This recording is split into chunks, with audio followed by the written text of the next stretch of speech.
পশ্চিম বাংলা 5 বছর পরে কোথায় দাঁড়াবে? এ রাজ্যের ছেলেমেয়েরা কোথায় যাবে? যারা আজকে পড়াশোনা করছে, এই ছেলেমেয়েগুলো একটু ভালো লেখাপড়া শিখেছে, কম্পিউটারটা জানে, ইংরেজি জানে, তারা কোথায়? তাদেরকে আবার ছুটতে হবে বাঙালুরে।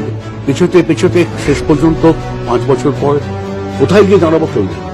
শিল্প মেলা উৎসবে নাকি মানুষ গিয়ে বাদাম ভাজা বিক্রি করে, মুড়ি বিক্রি করে, তাতে কর্মসংস্থান হয়। ওই মুড়ি বিক্রি করে, বাদাম বিক্রি করে অর্থনীতি চাঙা করা যাবে? দুর্ভাগ্য আমাদের। মানুষকে জাগাতে হবে, গ্রামের মানুষ মাথা তুলতে চাইছে, তার পাশে পৌঁছতে হবে।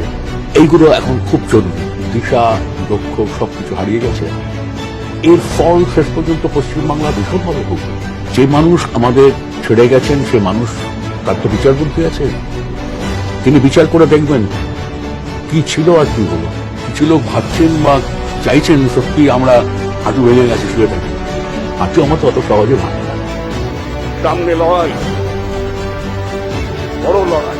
এ লড়াই লড়তে হবে, এ লড়াই জিততে হবে।